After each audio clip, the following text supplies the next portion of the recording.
Here Jesus, U is die koning van ons harte. U is die koning van ons lewens.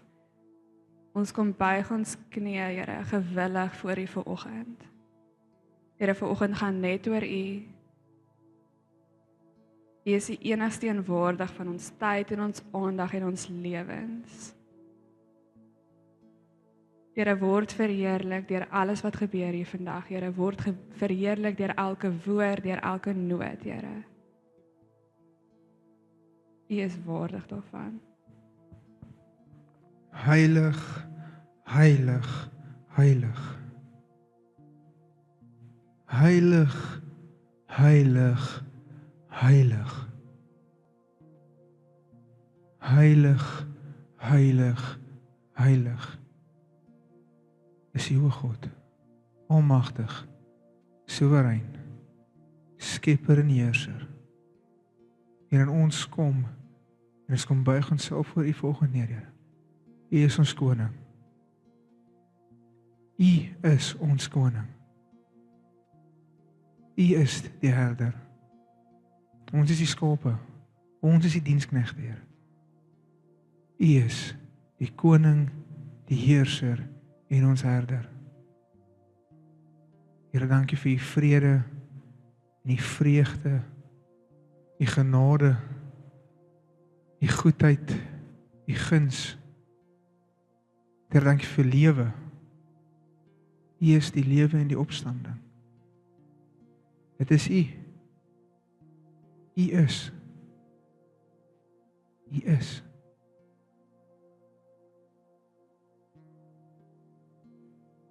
Here, dankie dat U wandel onder die lofsange van die kinders. Here, dankie dat U hier is vanoggend, Here. Ons is hier en hier vir een doel alleen, en dit is U, Here. Here, U is ons begeerte. U is ons begeerte. U is ons bruidegom.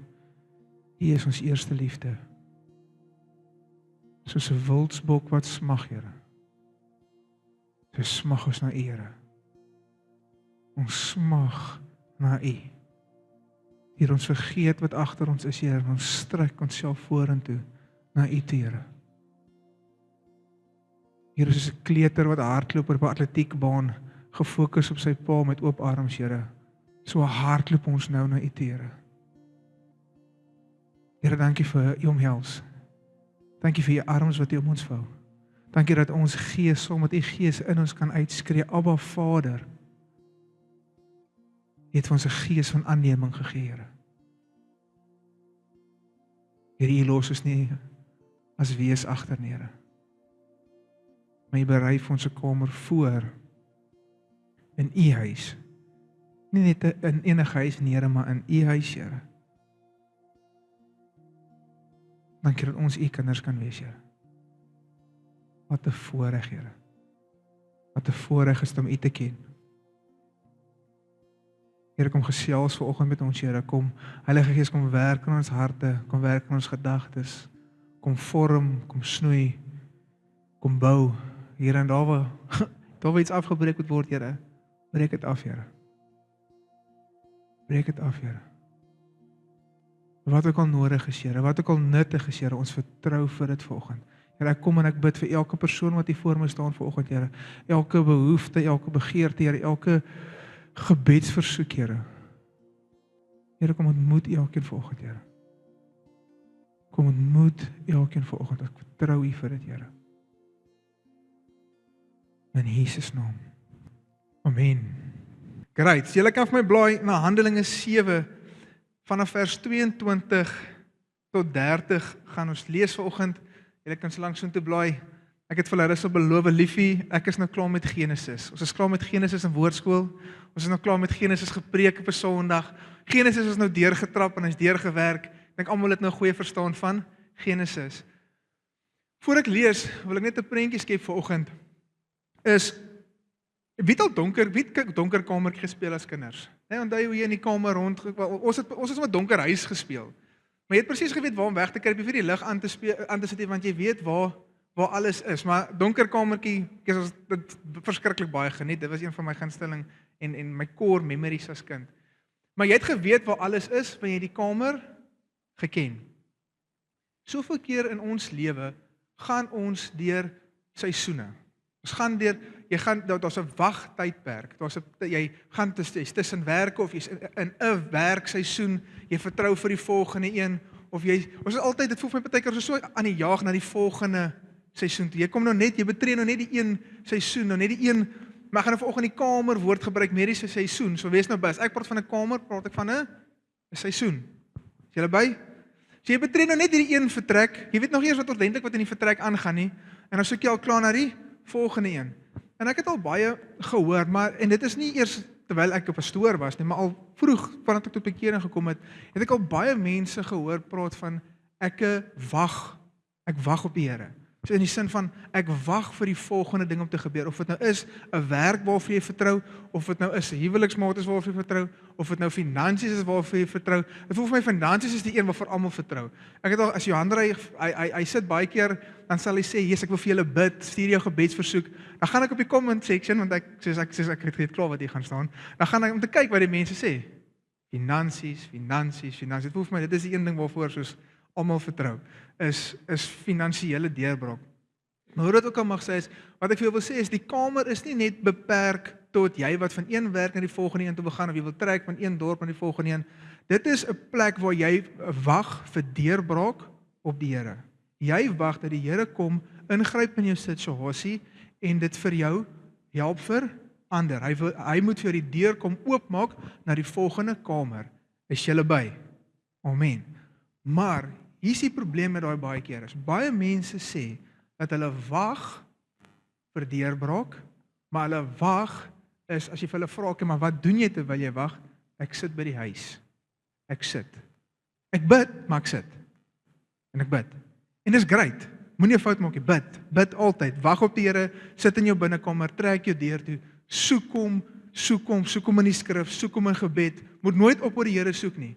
Maar ek wil vir jou sê, daar is meer as net sit en wag op die Here, deur net jou deur toe te trek en sê, ek wag nou. Dat iemand aan my deur kom klop, en hierdie persoon gaan nou vir my volgende werkskontrak in my hand druk, of hoe dit ook al mag sê. Of jy nou begin op die diensspan en jy wil op die bedieningsspan wees, of hoe dit ook al mag sê, is, om op die Here te wag, is nie net om te sit en niks doen nie. Dit is om te dien. Om te wag op die Here is nie 'n passiewe ding waar jy sit en net wag nie. Wag op die Here is iets aktief. Dit is iets waarin jy jouself aanwend om deur die Here gebruik te word, gevorm te word. Dit is 'n plek waar jy in die donker kamertjie, en dis hoekom ek gepraat van donker kamertjie, waar jy rondstap en die vertrek verken, sodat jy kan agterkom wat gaan in hierdie vertrek aan. Wat is dit wat die Here in hierdie kamer vir my wil leer? Wat is dit in hierdie kamer wat die Here... Daai is interessant. Ek het eers 'n kabel in die dingie. Wireless, is 'n denkbeeldige kabel. Dit is iets wat die Here deur die kamer met jou wil doen. Is jy okay? Moet ek op die ander mic praat? Dis fyn. Okay, great.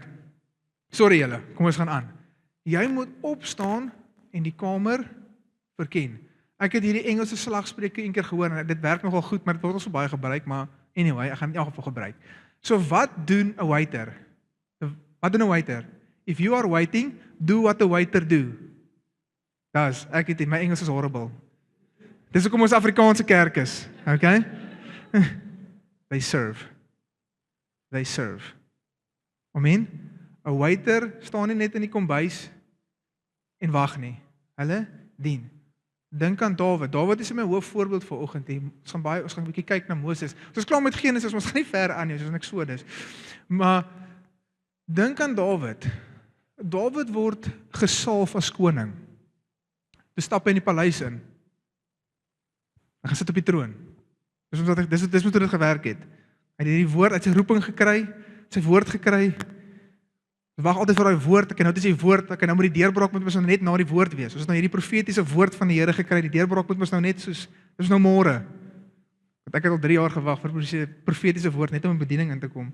Dit was 'n tydjie as gewag het. Party mense wag langer. 3 jaar is eintlik maar min teenoor wat ek al gehoor het. Wat het Dawid gedoen in daai tydperk? Hy het skape opgepas nog. Hy het sy broers gedien. Sy broers wat nie baie van hom gehou het nie. Hulle broodjies gevat. peanut butter en jam op die oorlogsveld. Dink jy is wat hulle geëet het nie?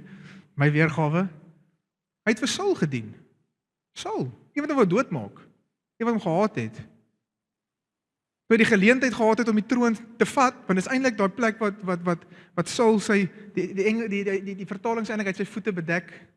Hy het nie geslaap, dis al wat ek gaan sê. Hy het nie geslaap in die grot nie. Sy voete bedek. Hy was by die badkamer. En Dawid kon die troon net daar vir homself gevat het.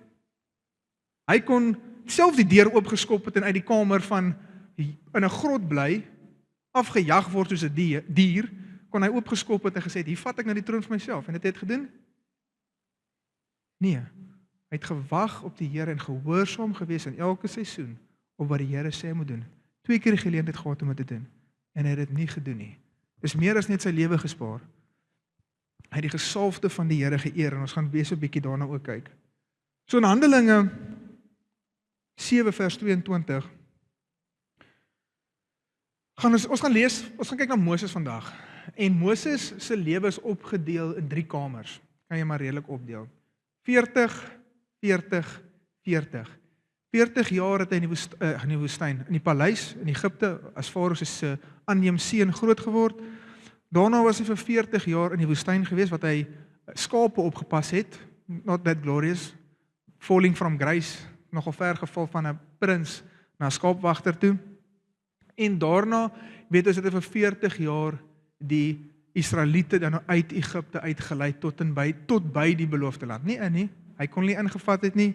Hy verteenwoordig die wet. Die wet kan ons nie in die rus van die Here invat nie, maar hy kon hulle vat tot voor die beloofde land. En in Handelinge 7 vers 22 tot 30 lees ons as volg: En Moses is opgelei in al die wysheid van die Egiptenaars en was magtig in woorde en in daad. En nadat hy die ouderdom van 40 jaar bereik het dit in sy hart opgekom om sy broers, die kinders van Israel, te besoek. En toe hy sien dat iemand onreg aangedoen word, het hy hom verdedig en die man wat mishandel was, gewreek deur die Egiptenaar te verslaan. En hy het gedink dat sy broers sou verstaan dat God hulle deur sy hand redding sou gee, maar hulle het dit nie verstaan nie. En die volgende dag het hy by hulle verskyn terwyl hulle besig was om te veg. En hy het by hulle aangedring om vrede te maak en gesê: Manne, julle is broers, waarom doen julle mekaar onreg aan?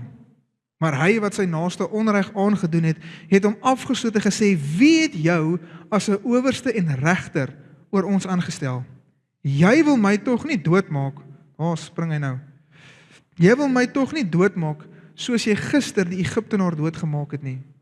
En Moses het op hierdie woord gevlug en 'n bywoner geword in die land Midian, waar hy die vader van 2 seuns geword het en vir 40 jaar en toe 40 jaar verby was, het 'n engel van die Here aan hom verskyn in die woestyn van die berg Sinaï in die vuurvlam van 'n doringbos. So hier sien jy redelik die geskiedenis. Dis Stefanus wat besig is om te preek. Stefanus is 'n hele ander preek, maar ons gaan hom ook oor preek. Stefanus is 'n goeie dienskneg in krag ook. Maar jy sien ons as hy besig om te preek. Stefanus is een van die ouens wat die langste preke in die Bybel het wat opgedateer is. Jy kan hom gaan lees in Handelinge 7 net voor hulle hom stenig. Maar hier is hy besig om vir die Jode hulle geskiedenis eintlik maar oor te vertel. En hy vertel vir hulle van Moses. 40 jaar het hy in Egipte gebly, 40 jaar skape opgepas en na daai einde van daai eerste 40 jaar het die Here hom geroep in 'n vuurvlam bos. Maar ek wil hê jy moet verstaan dat in daai eerste 40 jaar was daar baie karakter en skills waarmee Moses opgerig is. As jy gaan lees deur daai eerste stuk, veral in vers 22, gee dit vir jou 'n redelike idee van wat se karakter ons na gekyk het as ons gestop het by die eerste 40 jaar. Dit is 'n man met karakter, met baie wysheid. Dit het al Egipte se wysheid gehad. Dis 'n man met identiteit. Wat was sy identiteit? Hy was 'n prins. Hy was nie 'n slaaf, 'n lou of net 'n gepepel in die stoele nie. Hy was die prins van Egipte gewees. Hy was magtig in woord en daad. Hy was selfversekerd. Ek meen ons sien hoe hy gekom het en hy het gedink dat deur sy eie hand gaan hy sy volk red. Hy gaan deur sy eie hand die Israel red. So jy sien nou met selfversekerheid, identiteit, geweldprobleem, nie meer probleem, maar dit bly deur sy hele bediening by hom, is sy meer probleem. Maar ons sien 'n ou wat wys is, wat geleerd is, baie kennis het. En dan sien ons hierdie persoon gaan in die woestyn in vir 40 jaar, en dis nie dieselfde persoon wat ons aan die einde van die 40 jaar ontmoet weer nie, as jy fast forward nie. In Eksodus 3, vers 11, lees ons die volgende. So het jy hierdie Egiptiese prins, magtig in woord en daad, vol wysheid, dis aan die einde van die eerste 40 jaar. Dis sy eerste kamer. Daar's goed wat gevorm het, daar's goed wat hy geleer het, daar's goed wat God in sy soewereine krag aan hom toevertrou het. En jy gaan sien hoe alles bymekaar kom. En dit is ook belangrik is om nie deur enige van die kamers in jou lewe te jaag nie. Jy dink dalk jy's nou waar jy nie moet wees nie. Jy's dalk presies waar jy moet wees. Dit voel nie vir jou nou so nie. Maar jy's dalk presies waar jy moet wees. Want was Moses geroep om 'n prins in Egipte te wees? Nie aan die einde nie, maar hy moes daar wees. Daar was 'n sekere doel, 'n spesifieke rede hoekom hy daar moes wees. En ons is so gejaag na die roeping wat vir ons sin maak vir hierdie leier wat die volk uitlei, maar hy was presies waar hy moes wees. Hoekom kan ek dit met absolute vryheid sê? Is dit nie tog waar sy lewe bewaar is nie?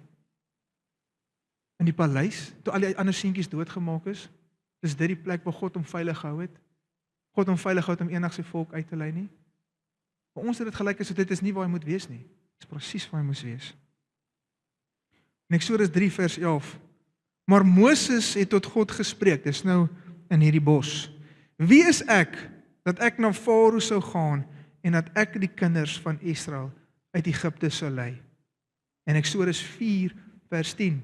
Toe sê Moses aan die Here, ag Here, ek is nie 'n man van woorde nie.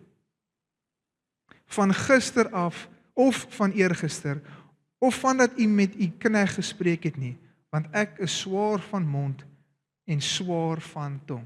Party mense sê hy het gehakkel, as ek daai lees, dink ek, hy het net baie stadig gepraat.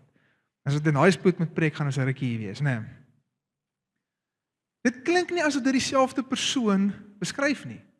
Dink terug aan Handelinge 22, wat sê, dat hy is opgelei in alle wysheid, en hy is magtig in woord en in daad. Maar tog sien ons hier, Here, wie is ek? Wie is ek dan tog, dat ek met Farao gaan praat? Dieselfde ou, wat uit sy eie hand uit die Israeliete wou verlos, Here, wie is ek? Magtig in woord en in daad. Here, ek kan nie eers ordentlik praat nie. Nie dieselfde ou nie. Dieselfde ou, maar dit klink nie soos dieselfde persoon nie. Ek wil vir jou sê, in daai 40 jaar, die skills, die vaardighede is die woord wat ek soek. Wat hy geleer het in Egipte was nooit die slegte ding nie. Maar wat moes hy leer in die woestyn? Want daar was hierdie volgende. Dit was die Here se leierskap kursusse wat plaasgevind het in die woestyn. Daar's vaardighede wat hy moes leer in Egipte, maar dan is daar 'n bietjie karaktervorm wat moes gebeur het in die woestyn. Hy moes nederigheid leer. Hy moes leer dat hy dit nie uit sy eie hand uit kan doen nie. Maar hy kan dit slegs deur die wie is ek tog? Ek kan dit slegs deur die Here se hand doen. Wie is ek? Ek is stadig van mond en woord. Ek kan nie staat maak meer op my slim woorde, op my kennis nie. Hy moes geleer het dat hy afhanklik is van God. Maak dit vir jou sin? Ons karaktervorming wat plaasgevind het. Ek is nie meer selfversekerd en selfstandig nie, maar ek is afhanklik van die Here. Hy het geleer herder. Nogal, ek sê vanoggend vir die diensspan, as ek die Bybel so lees, is dit nogal 'n tema wat homself redelik herhaal, is herders maak goeie leiers. Hy moes leer herder, skape oppas.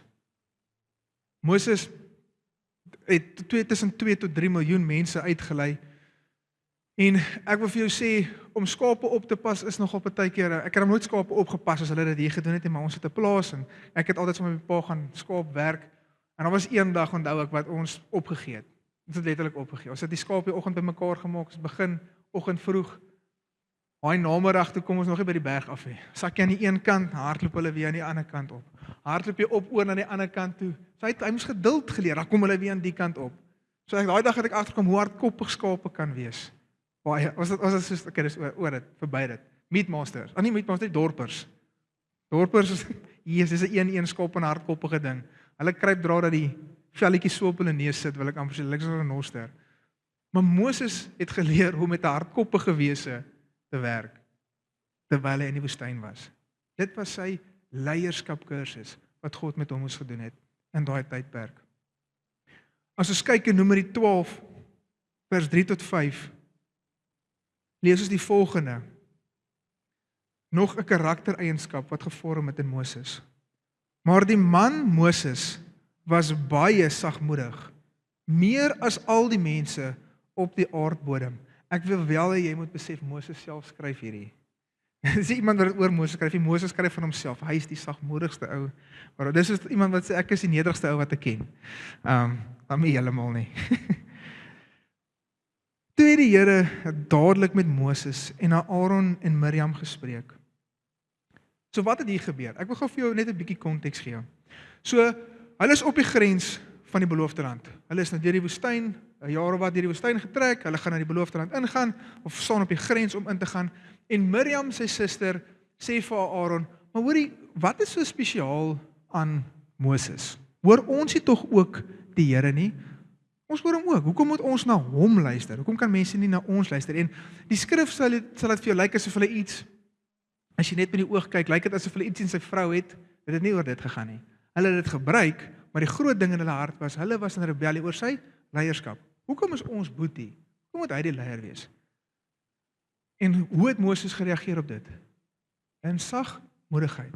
Nou as jy gaan kyk, as iemand teen jou kom, is dit baie keer moeilik om in sagmoedigheid op te tree. Veral as hulle leuen vertel en hulle kom bevraagteken jou en hulle kom krities teenoor jou, dan is dit baie keer nie sagmoedigheid nie noodwendig die eerste ding waarna ons wil optree. Ons wil onsself verdedig. Die woord wat hulle gebruik vir sagmoedigheid hierso, en dit is een van daai woorde wat hy het nie een woord waarin jy hom kan vertaal nie. So hierdie is nou 'n bietjie teaching. Nou fokus. Ek gaan my bes probeer. Ek hoop ek kry dit reg. So die Griekse woord, die Hebreëse woord is anaf. Anaf wat hulle gebruik. Ou Testament Hebreëus. Hebreëse woord is anaf. Dit is die wortelwoord kom van anna wat beteken om neergebuk, gebuig, verneder of getuister te word.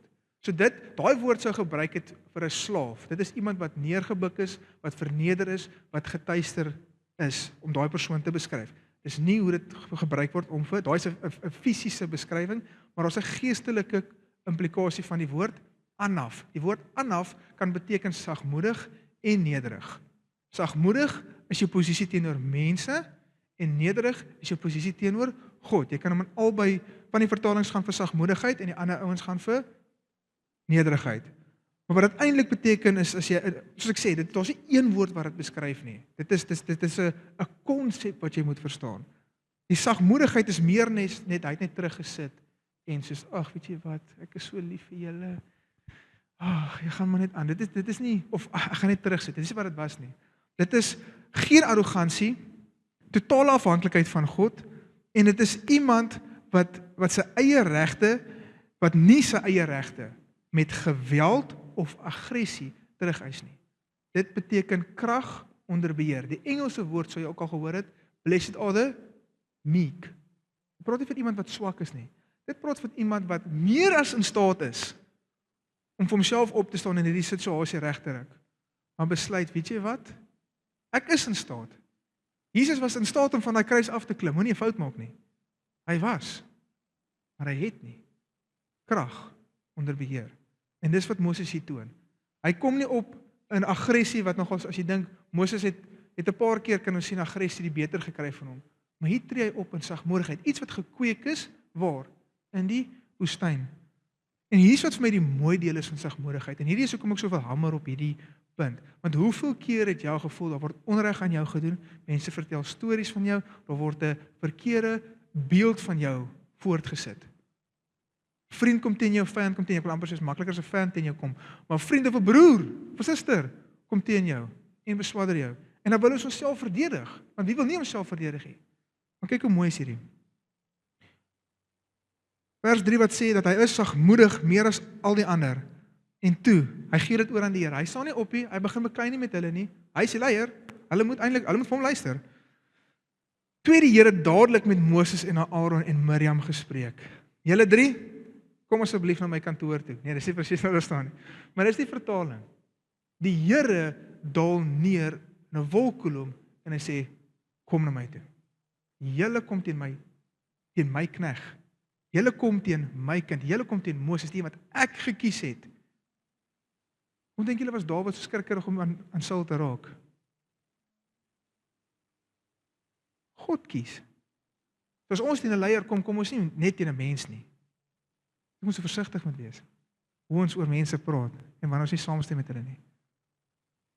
Ons mag dalk net praat teen iemand wat God in daai plek aangestel het.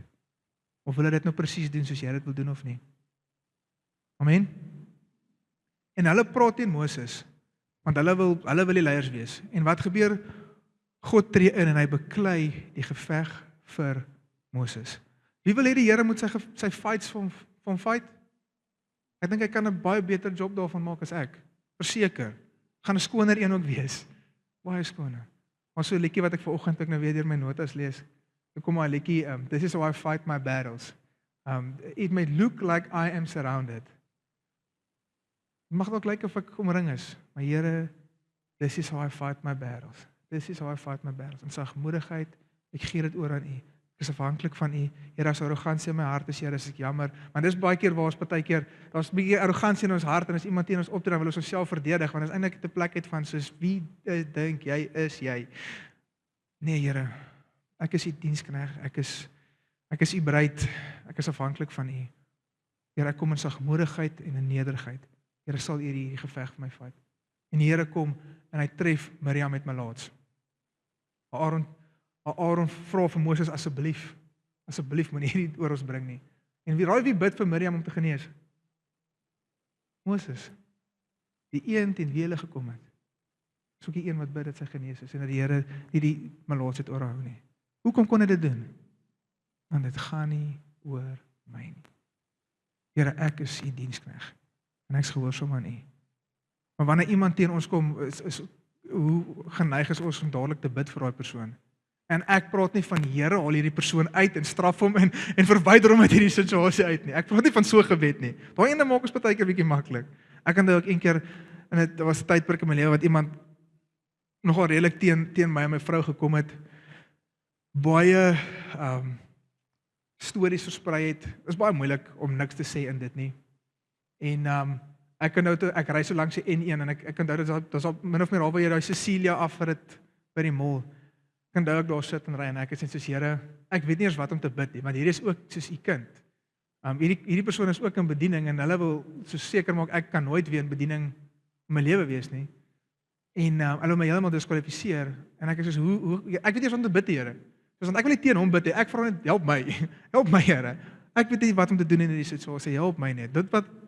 Ek weet nie wat om vir daai persoon te bid nie. Help my net. Maar ek gaan nie teen daai persoon bid nie. Ek gaan nie teen hom bid nie. This is how I fight my battles. Ek het dit nog nie neergeskryf. Vers 4. Toe die Here dadelik met Moses en Aaron en Miriam gespreek. Julle 3 kom uit na die tent van samekoms. En hulle 3 het uitgekom en die Here het in 'n wolkkolom neergedaal en by die ingang van die tent gaan staan. Daarna het hy Aaron en Miriam geroep en hulle 2 het uitgekom. En hy het vir Miriam met malaats getref.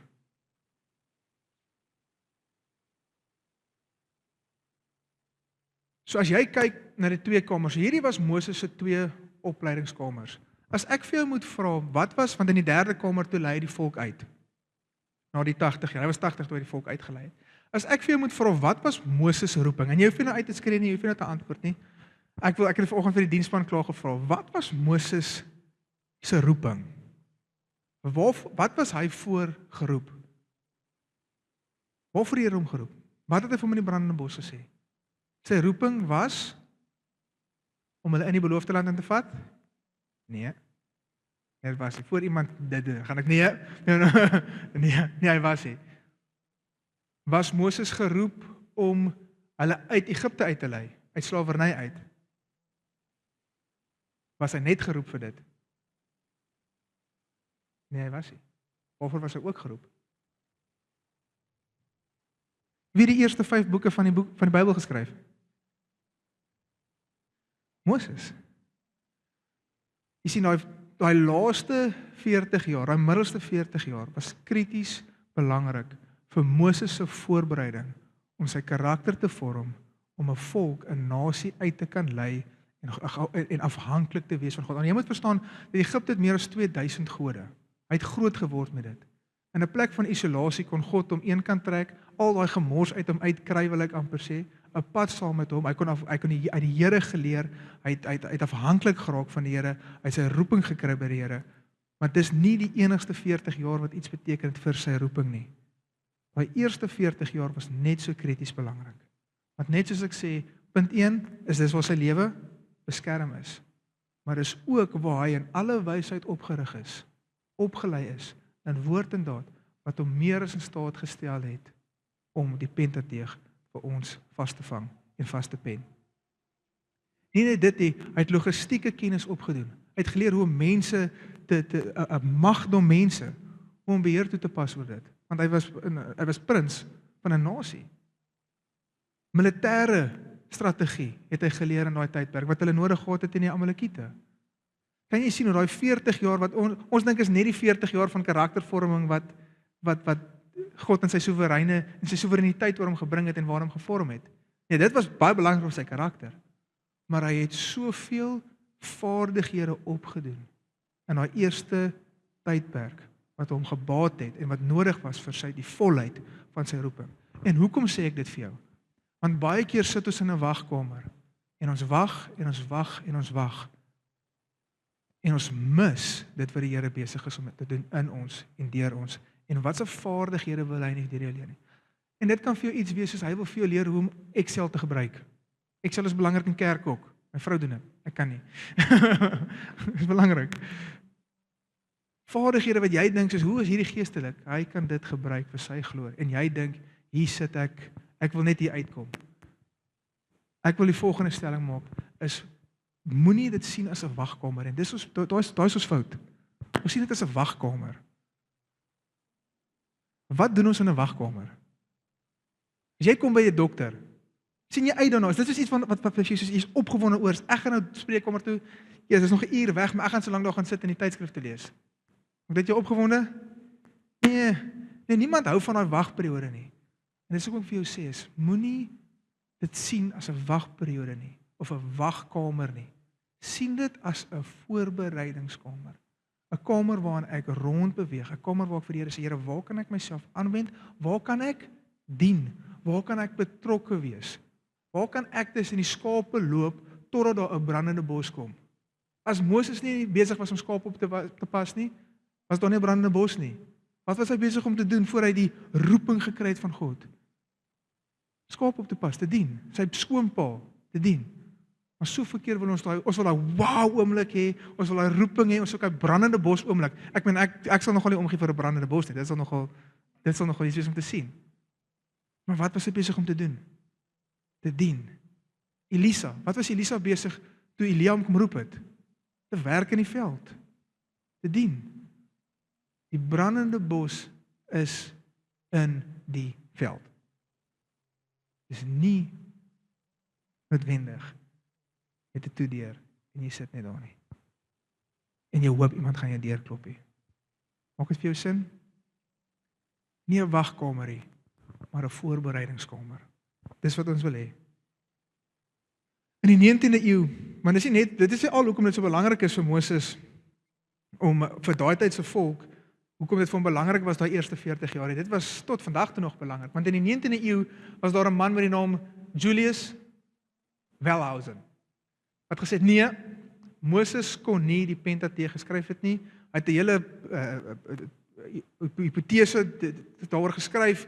Hy het 'n hele teorie gehad hoekom dit nie hy kan wees nie. En een van die aanklagte was mense kon nie daai tyd skryf nie. So dit kon nie Moses gewees het nie, want Moses sou nie kon skryf nie.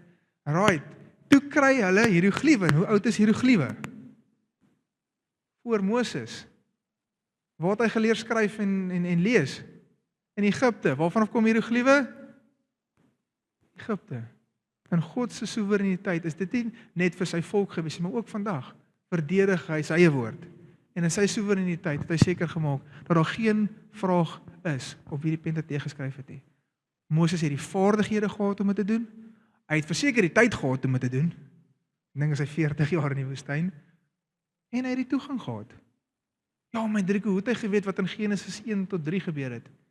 Wel, hy het 40 jaar op 'n berg saam met die Here spandeer. Ek kan nogal dink dat hy vir hom nogal cool goed gedeel het in daai tydperk. Merkwaardige goed gedeel het. As hy van die Here afgekom het, moes hy sy gesig toegedraai het want dit het so geblink. Hy het toegang gehad, hy het kennis gehad, die vaardighede gehad. En kort sien ons in die skrif, skryf alles neer. En hoekom kon hy dit doen? Want God het in sy soewereiniteit vir Moses beskerm in die paleis. Jy sien hoe goed is God, hoe groot is God, hoe is hy in alles, is hy in die agtergrond. Partykeer in die voorgrond, maar selfs wanneer jy dink, jy sien hom nie, jy voel hom nie, jy weet nie waar hy is nie, jy tas rond in jou donker kamertjie, hy is besig om jou te vorm en hy is besig met jou. Moenie jaag na die volgende vertrek toe nie.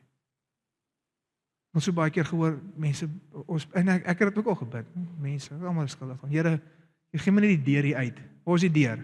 En ons hanteer die Here soos 'n deurwag, wat vir ons moet deure oop en toe maak. Here, as hierdie die werk is vir my, maak die deur toe. As jy, dit is nee, dit is bid vir Here, is dit die werk, ja of nee? En die vyand kan ook deure oop en toe maak, moenie 'n fout maak nie. Hy is ook nogal nie sleg daarin nie.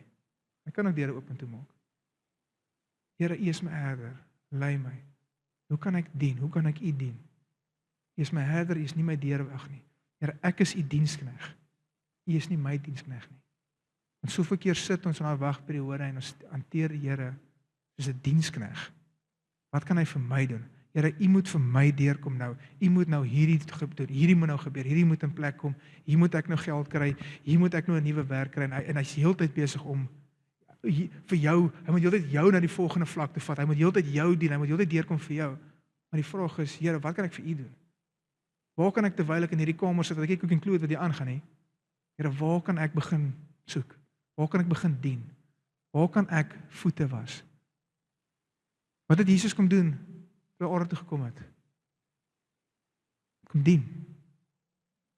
Hy het gelyk geword aan 'n mens, 'n slaaf. Wat word gekoppel aan mekaar. Gelyk geword aan 'n mens. Gedien soos 'n slaaf. En in die donker kamertjie. Wat wil God graag in jou lewe doen? Meer as vir jou die beste werk gee, die hoogste amp, al die plekke vat, al die geld gee, groot huise gee. Wat is die groot ding wat hy graag in jou wil vorm? Die groot ding wat hy graag wil doen? Homself in jou vorm. Dis wat hy wil doen. Maar ons is so besig baie keer om te fokus op die volgende uitdaging, die volgende deurbraak, die volgende berg wat ons moet klim. Ek spot een keer soos, en daar was altyd nog 'n berg. In die wyse woorde van Miley Cyrus, jy weet, it's always gonna be another mountain.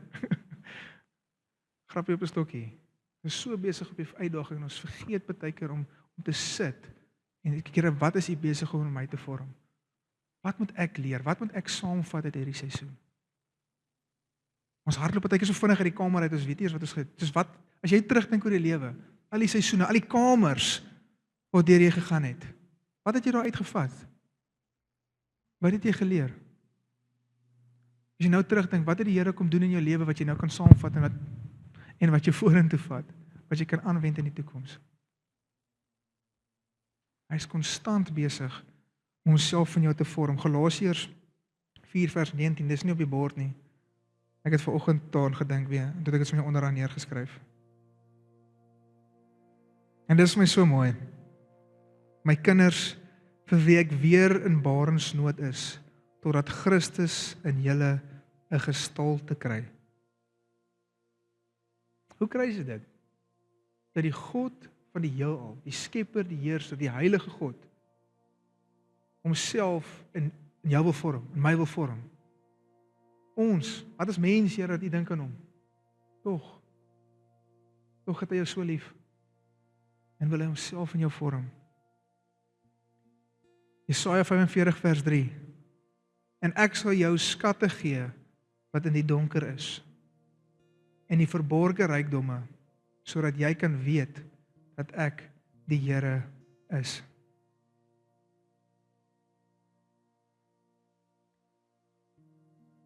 Daai kwarantynetydperk is dalk tydperk vir die Here, jy wil afsonder soos wat hy vir Moses afgesonder het. Ontslaa raak van die oorbodige gode, die verkeerde gode. Reinigingsproses. Nou, ek ken nie baie van fotografie af nie. Ek dink, as ek moet sê, ek is die ou wat die minste ken van dit, dan sal dit 'n akkurate stelling wees. Maar ek het al flieks gesien. As hulle foto's neem en dan hang hulle die foto's op in 'n donker kamertjies. Ek dink hulle noem dit 'n donker kamertjie. Dan hang hulle die foto's op en dit moet in daai donker vertrek wees en dit is goed wat hulle behandel dit sodat die foto kan mooi uitkom en die produk kan mooi uitkom by einde van die dag. Maar as jy daai foto vat en jy stel hom bloot aan lig vroegtydig, dan verniel jy die foto. En dis die prentjie wat ek wil hê jy moet onthou vanoggend. Dis jy is God se meesterstuk. Daar's in daai profetiese daai landing page. Ek het hierdie 'n ry van foto's, 'n film van foto's wat so opgerol lê. Jou lewe is foto's. Moenie dit te vinnig uit die donker kamer uithaal nie. God is besig met jou. Hy's besig om homself in jou te vorm. Hy's besig om iets merkwaardigs in jou te doen. Moenie ongeduldig wees met hom nie. Partykeer raak ons ongeduldig en ons dink, maar dis omdat ons jealous is. Nee, maar Here, ek wil gaan. Ongeduld is nie goed nie. Nie vrug van die Gees is geduld. Geduld is nie goed vir 'n ongeredde persoon nie en ongeduld is ook nie goed vir 'n geredde persoon nie. Daar's nooit 'n plek waar jy dit gaan regverdig nie. Ongeduld bly sleg. Wees geduldig met hom. En is dit nie tog waar geloof baie keer inkom nie? Is om op hom te vertrou. Dis Here, ek verstaan nie alles wat in hierdie vertrek aangaan nie. Dis donker om my. Maar Here, ek gaan U soek. Ek gaan U soek in hierdie vertrek. Ek gaan my aanwend waar ek moet myself aanwend. Ek gaan nie net in die hoekie sit en wag tot iets gebeur en iemand die lig aan sit nie. Ek het hier al baie gedeel. Maar Joshua laat dink my altyd soos aan die Here as ons wegkruipertjie speel. Here, waar as ek vir Joshua vra, Joshua, waar is jy? Hier's ek.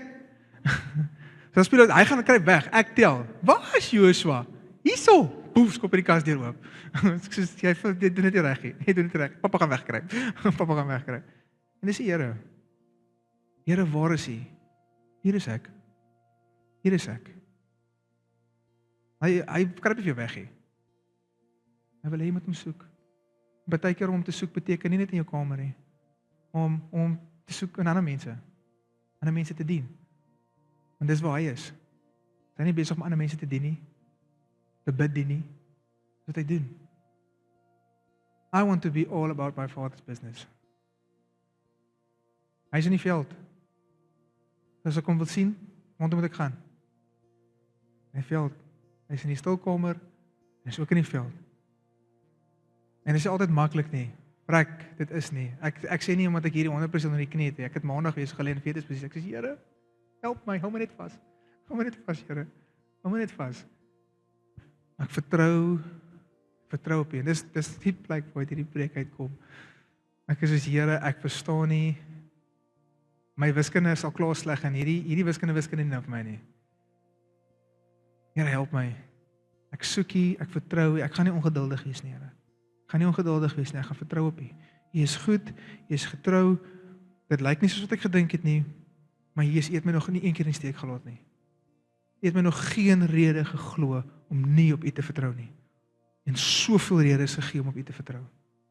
Here, daar waar ek in my ongeloof, Here, begin twyfel, ek is jammer, Here. Here, daar waar ek op die golwe begin kyk, ek is jammer, Here. U is die een wat op water loop, Here, en ek kies om myself nou uit te strek teenoor U. Ek kies om op U te vertrou. Here, ek het nie nodig dat die golwe gaan lê of dat die wind gaan lê nie, Here. U is in my boot, U slaap, en terwyl U slaap, en U nie vol paniek is nie, is ek okay. Is ek okay. Dit is nie altyd maklik nie. Maar is moontlik saam met hom. Want hy is tot alles in staat. Amen. Kom ons staan en bid ek vir ons.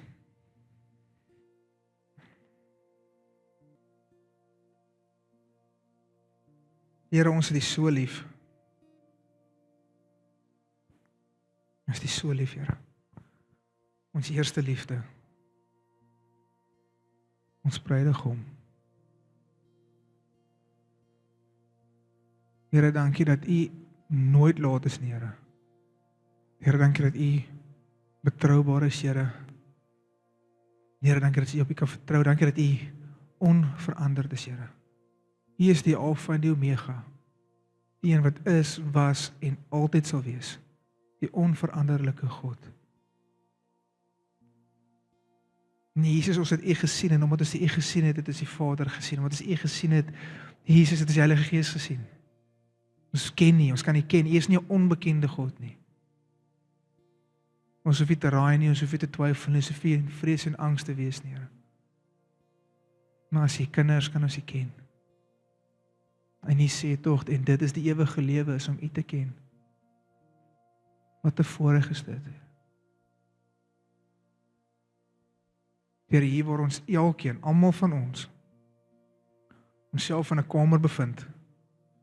Want ons ken die kamer al goed, want ons het nou net in dit ingegaan, en tas nog rond. Kom help ons, Here, my herder. Kom lei ons, sodat ons U soek.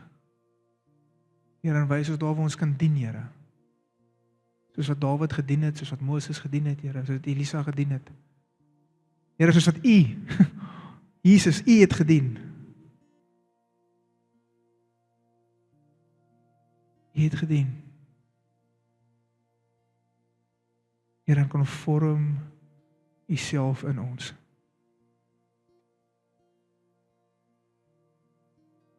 In Jesus naam.